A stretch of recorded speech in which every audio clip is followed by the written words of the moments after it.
Hello at welcome na naman sa isang episode ng Investing Philippines.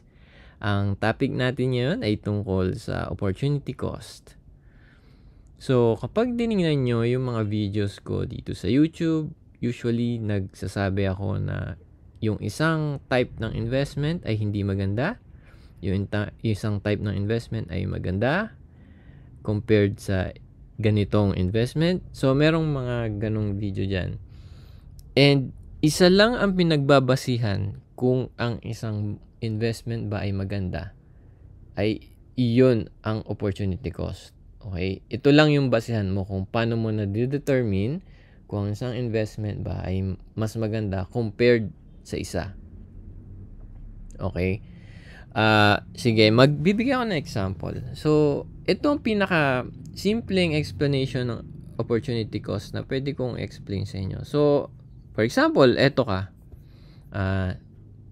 Meron ka ngayong 1 million pesos. For example lang meron kang 1 million pesos. Sabihin natin, OFW ka, nakaipon ka ng 1 million pesos. Hindi mo alam kung saan ilalagay yung pera mo. So, ang opportunity cost number 1, inflation versus i-invest mo to. Kasi habang hindi mo ginagalaw yung savings mo, naglo-lose siya ng value dahil sa inflation. So, meron ka na ng unang opportunity cost na binabayaran. Okay? Yung cost ng opportunity na yon ay depende kung ano yung inflation. Like for example, 4%. So, ibig sabihin, nawawalan to ng value ng 4%. Intrinsic value ng pera mo, nawawala.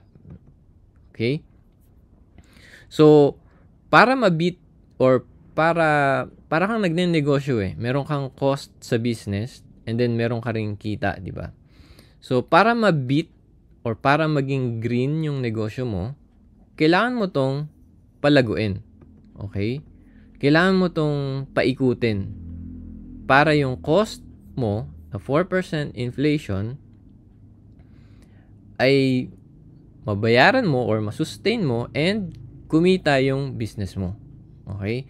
Sinasabi ko lang na business, pero personal din yun. I-treat nyo as personal yung pag sinasabi kong business. Okay? Parang pinapaikot nyo lang yung pera.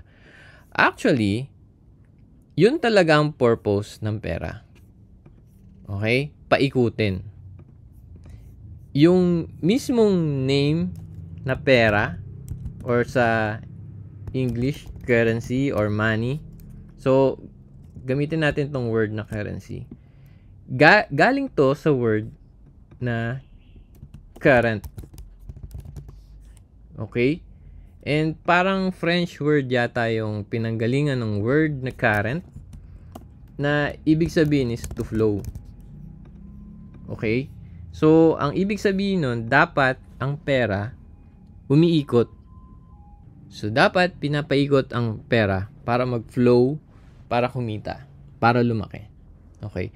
Pag nai-stagnant siya, like stagnant water, di ba, hindi siya maganda. So, dapat pinapaikot siya. So, ngayon, aware ka na merong opportunity cost ang pag-save lang ng pera. Nag-aral ka ngayon, sabihin natin, nag-aral ka sa howtoinvestforbeginners.com and na-realize mo na merong iba't ibang klase ng investment dyan. Okay? And let's say, hindi ka naman nag-aral sa howtoinvestforbeginners.com. Sabihin natin, merong nagsabi sa'yo na maganda mag-invest sa ganito, ganyan. And gawin nating example yung pinaka-favorite ng lahat, which is yung Pag-ibig MP2. Okay? O, sabihin natin, meron kang Pag-ibig MP2. Gusto mo invest yung Pag-ibig yung pera mo na 1 million sa Pag-ibig MP2. Okay. So, meron ka na ngayon another opportunity cost. So, meron kang inflation by saving yung money. And then, meron kang choice na mag-invest sa Pag-ibig MP2 na let's say, merong 7%. Okay? 7%. Yan. So, meron kang choice. Yan yung opportunity cost. would you rather mag-lose ng money sa inflation, which is negative 4%, or would you rather earn 7% sa Pag-ibig MP2? Okay?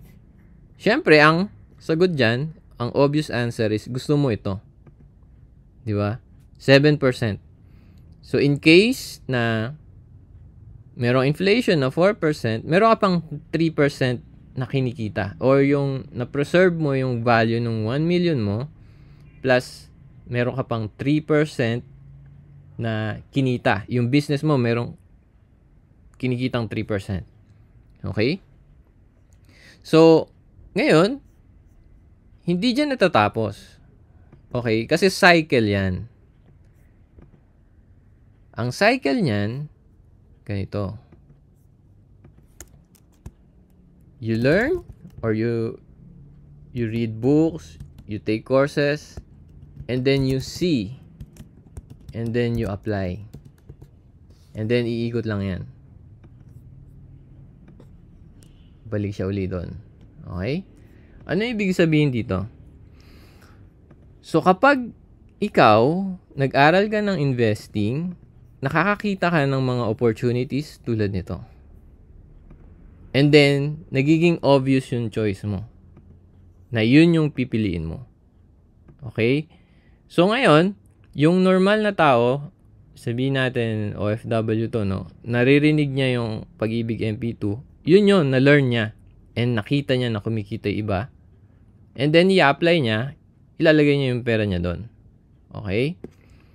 Now, kapag sinabi ko na gusto kong ipa-see sa inyo na hindi lang Pag-ibig MP2 yung maganda, and I will show you, okay?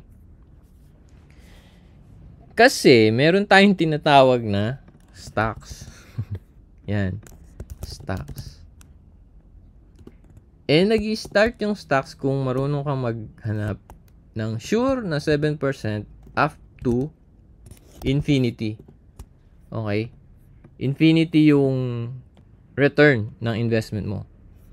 So, itong 1 million pesos mo, pag nilagay mo sa Pag-ibig MP2, and let's say, sabihin natin, for 5 years, merong calculator dito, calculatorph.com, sabihin natin ito. And then, may 1 million lump sum investment. Assume na lang natin na 7% on average para mas madaling computation.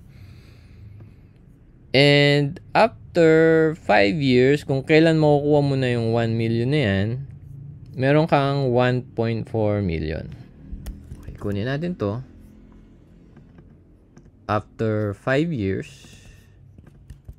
meron kang 1.4 million pesos. Hindi na masama, di ba? At 7%, meron kang 1.4 after 5 years.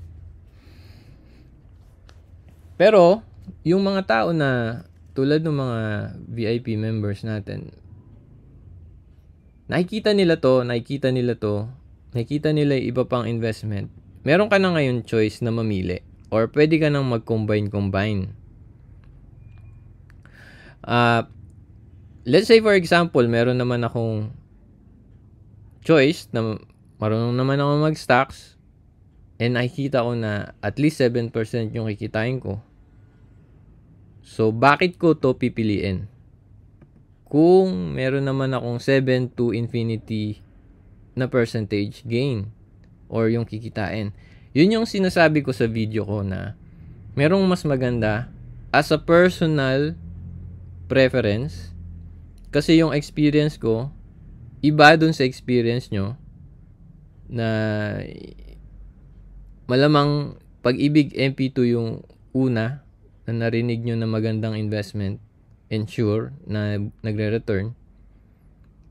Pero eto kasing stocks, yung kind ng investment na magre-return as long as you do your homework. So, let me show you, ha. So, Meron din ako 1 million pesos 5 years ago. Okay? Saktong-sakto. So, pwede nating i-compare sa Pag-ibig MP2. So, 5 years ago, nag-invest ako sa stock ng MWC.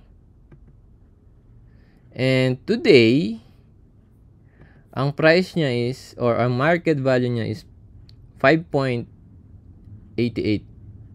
Okay? This week, nag-6 million siya. In 5 years, itong stocks naging 5.88 million.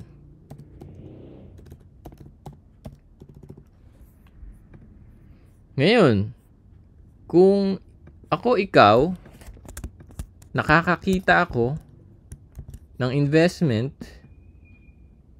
na more than sa Pag-ibig MP2,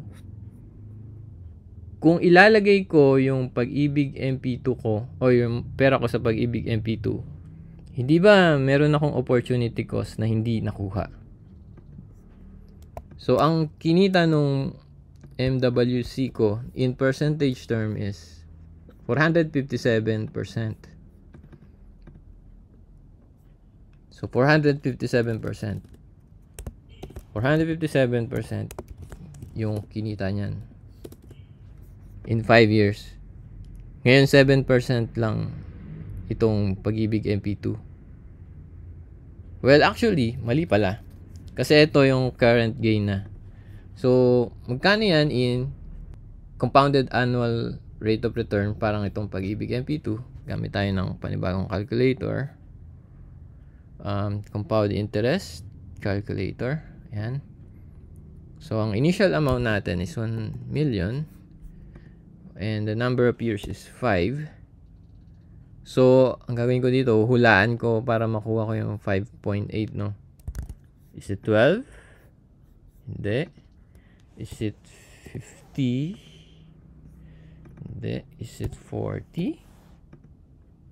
Ayan. So, nasa 40. Ayan. So, nasa 42.5. Mga ganon. Ayan. So, nasa 42.5%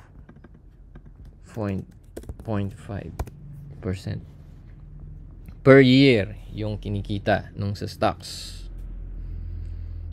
So, nag-guess nyo na yung point ko kung bakit sinabi ko na hindi Pag-ibig MP2 yung maganda para sa akin. Kasi I can see yung mga ganitong klase ng opportunities na magre-return ng more than ito, yung sa Pag-ibig MP2. And what's better sa stocks is, tingnan nyo to, every 5 years, hindi nyo to makukuha eh. Although, may nagsasabi, gumagawa ng strategy na every year, maglalagay sila para every year din yung maturity nung, okay yun, kung gusto nyo yung ganun. Pero, tingnan nyo to, yung stocks na to, nagre-return na to sa akin ng dividends around, so MWC, tingnan natin yung yan. Tingnan natin yung dividends nito. Ito.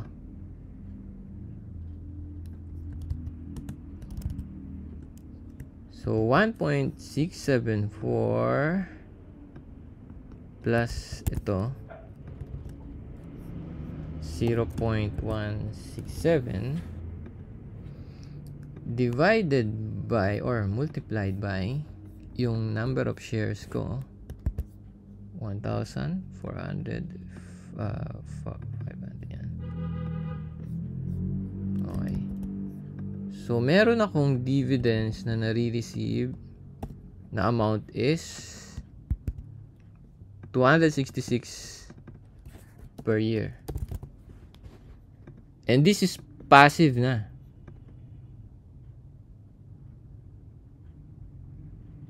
Hindi kasama yung gain na 42%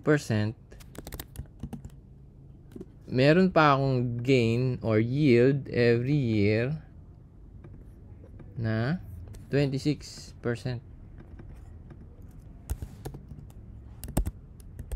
26.6%.